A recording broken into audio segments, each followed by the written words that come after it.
Hey guys, Frizzy Brony here. We are back with another episode, Season 9, Episode 8, Frenemies. Right from the get-go, from the title alone, you know what we can be in for on this episode.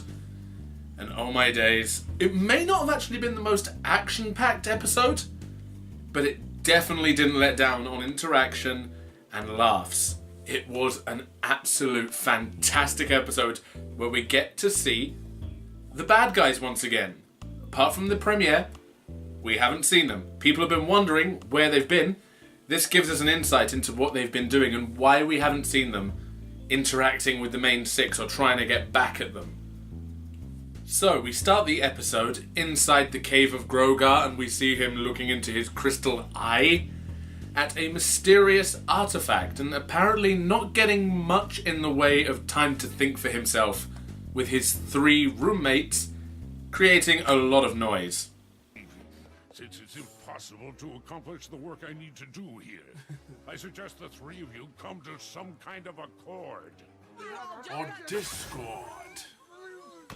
We see the villains interacting in their little ways, which is quite nice to see, because we get to see their personalities come through. Outside of the megalomaniacal take over the world and destroy things and steal things and erase things, we get to see them just essentially being people. Bad people, but still just the interactions between them. And it may be that Cozy Glow might be the most sane out of them. Tyrek is definitely the smartest, and Chrysalis, she's becoming just a little bit unhinged. But at least she's made a friend. And how are you doing this fight? How do you think I'm doing? I'm ready to exact my revenge! Oh, she's so Being precious. nothing to do is the worst. Oh, even when she's angry, she's adorable. Team meeting. I don't do meetings. Also, the fact her best friend is now a rock is kind of hilarious. And even if he did, Chrysalis obeys no one. So we see Cozy Glow is actually arranging something, a team meeting with all 3, well, Chrysalis, her, and Tyrek, while Grogar is gone. And I was surprised that we got a song right off the bat in this episode. I mean, we're talking within the first 5th of the episode we get a song. It's the villain singing, and there was something very Disney-esque about it, whether it was just the fact that it was kind of like a bit of a tango, usual Disney villain fare. It was a very nice song, but very unwarranted to see that right off the bat. And the fact that we get to hear Tyrek singing, this is a first. No way. I feel the need to say I'm smarter, stronger, and I don't need you to. Okay, I say singing. He half sings, half speaks. He's like Scar from The Lion King. The whole song's about working together and hatching an evil scheme to get back at Twilight and all their friends, including little makeshift plushies as well. I want to know who made those. Was it Chrysalis? Because somehow I don't think it was, which means it must have been Cozy Glow. In which case, oof, that is some harboured hatred right there. But at the end of it, we see Grogar come back, and due to the fact that they did have a minor argument, even though they were talking about working together, he gets annoyed at them and shows us that, yeah, he's not really to be trifled with.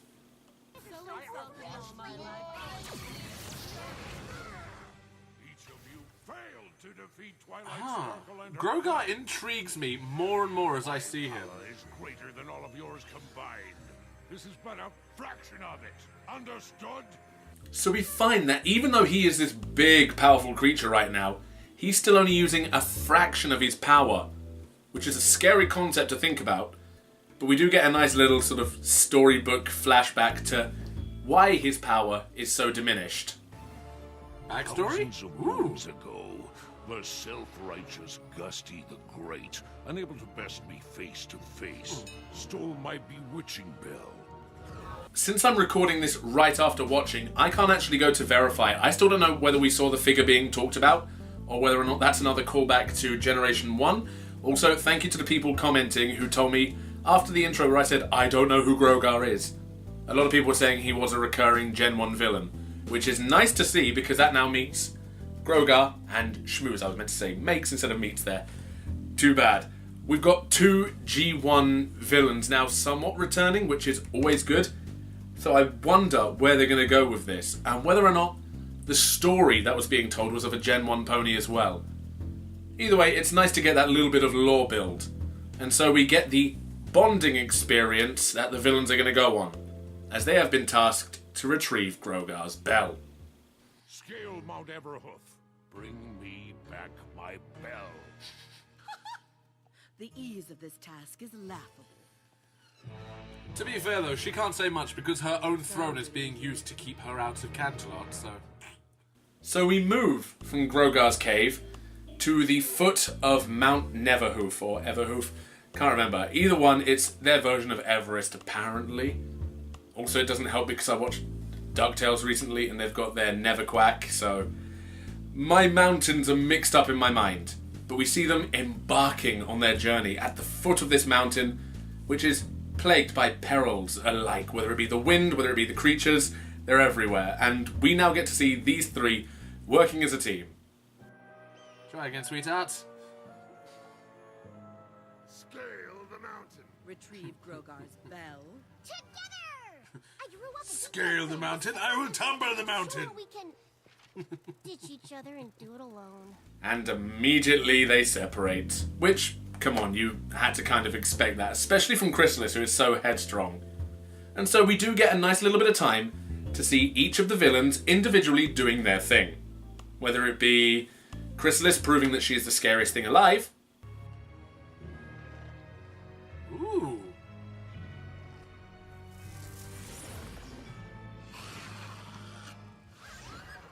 Aww. As if anything on this mountain is scarier than I. Or Cozy Glow harassing Rusty Bucket. So now that we are friends, you could help me up the mountain. A real friend wouldn't ask me to do something I'm not supposed to do. Says so right here in the Journal of Friendship, written by Twilight Sparkle and her friends. no! Are you kidding me? Yep, he's dead! He's so dead! Also, just gonna say, I like Rusty Bucket. He needs to come back in more episodes. Hopefully we return to Neverhoof. Oh.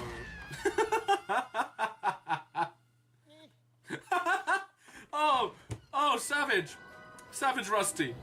Now, as nice as it is to see these guys, there's one villain who, surprisingly, isn't doing much at all, and that's Tyrek. And we find out why a little bit later, after the two meet a little bit of misfortune. I didn't try to. What? It took about 5 minutes to deduce that Grogar was right. None of us could make it up alone. So rather than subject myself to the elements, I decided to let you two face the danger. Smart. Take what you learned and use it to my advantage. Pretty much confirming Tyrek is the smartest out of all of them, as he's the one who's like, yeah, we'll let you do this, we'll sit back, and then we can work together when you see sense. Despite the fact that he kind of flip-flops between the whole if he understands the working together concept or not. Because I understand that they get to that. But I'm wondering whether or not he gets that then, or whether he's just waiting and he's like, right, you can tell me, then I'm going to go off on my own, which, once again, is not smart. I put Still up with smart. your I'm smarter than you attitude in Tartarus, but I'm over it. I had enough of you trying to manipulate me with that insincere, syrupy sweetness. At least now we can see the real you. This is not the real me. I'm cute and lovable. Those faces are so good. Although, one little thing that we do get to see, which was kind of weird until later on in the episode when it's like, that's why, we see Chrysalis doing what she does best.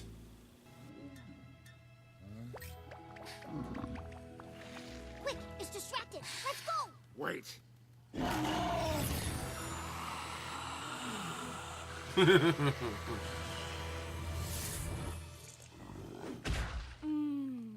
So much love. Dinner! I haven't eaten this well in ages. Now, I have to wonder, being a changeling, why she hasn't done that. She says that's the best meal she's had in a while, but she's a changeling. Even after her hive went, she could easily go off and find something to eat. But story reasons, so we'll continue on. The team is now back together, and they've decided that it is actually time to work together, overcoming all the obstacles that they faced individually. I know she has holes in her hooves and all that, but just the idea of, like, if you had a hole in your hand, someone reaching in... just... Yep. Yeet.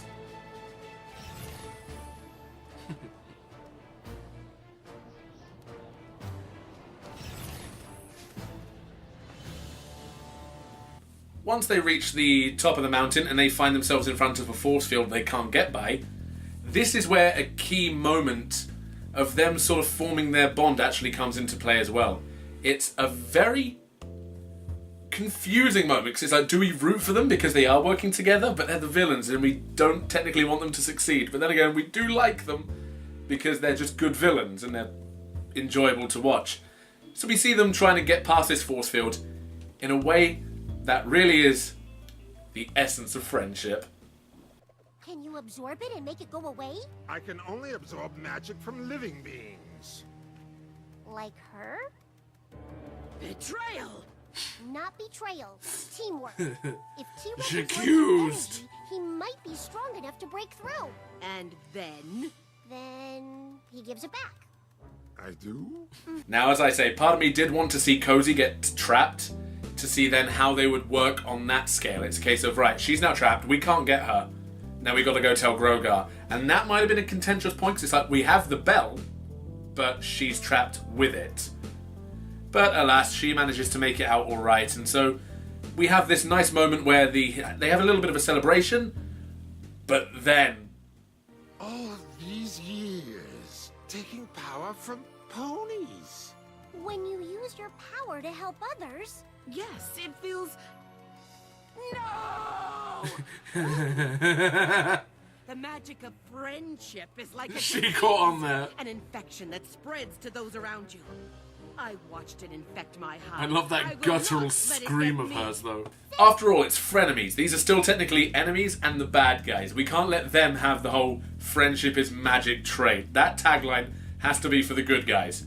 Bad guys still have to realize that technically there is something that they are not meant to do. In the meantime, we'll hatch our own plan.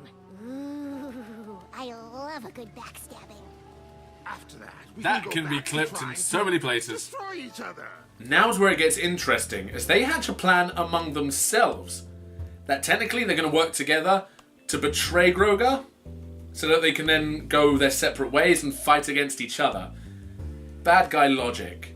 But they have made this plan now to lie to Grogar. That they have the bell, but they're not going to tell him. They're going to keep it a secret. And so we see them go back and try to find favor, despite being failures.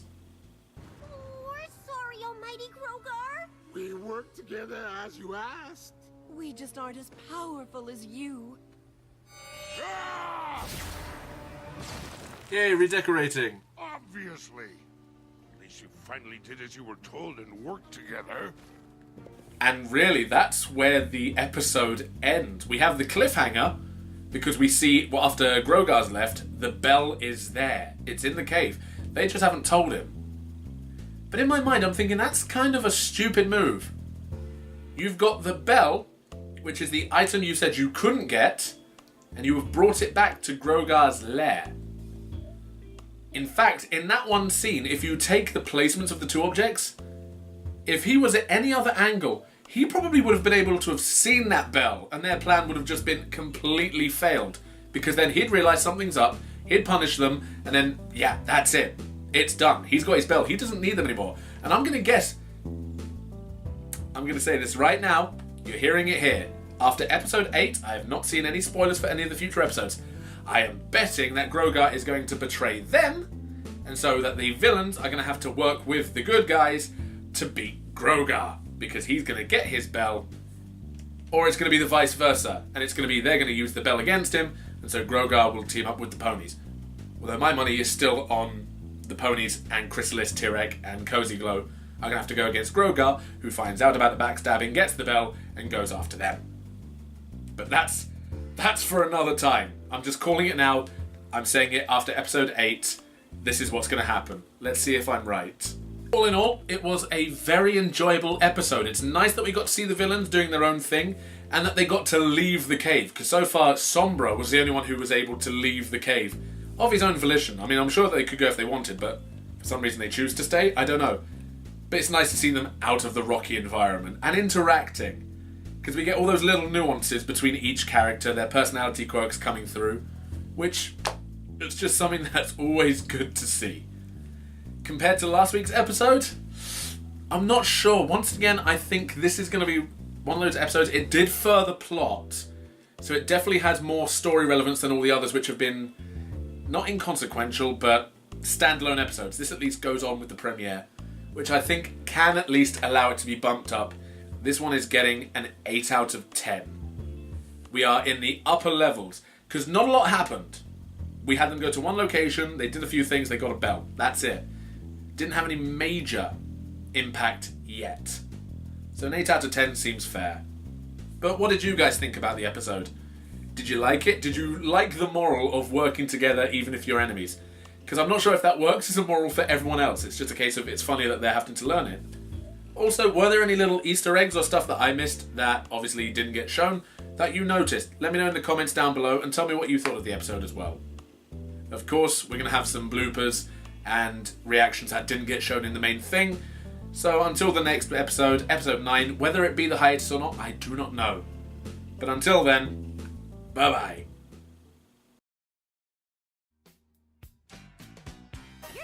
Oh my days.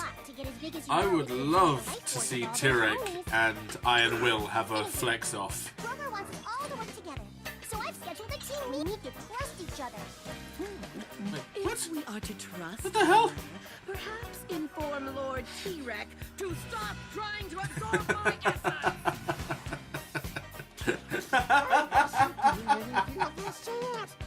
Oh, God. How dare I? Oh, they're stripping all dignity. You are speaking. How could I not? Tell your log every 5 minutes.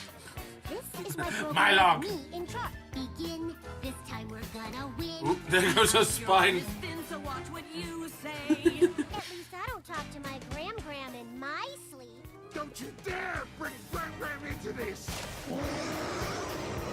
This is your Wait, Gram? Are you completely destroying Tyrek by introducing his grandma? Ah, there's Chrissy. Oh no. Oh no.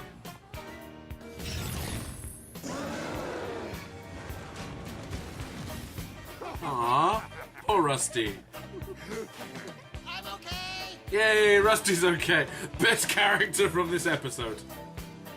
Forget the villains, I want more Rusty. He needs his own show.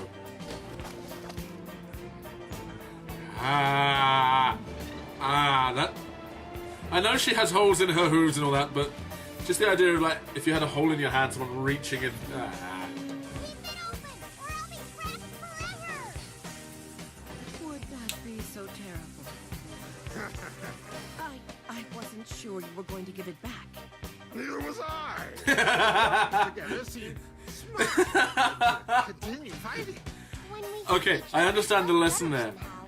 but it still makes me laugh. It's like, I didn't think you were. Neither did I. Having others who will be there for My you body, it just is did it.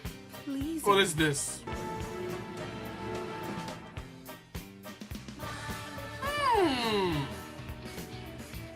Okay. Yeah, we're gonna stop there. So,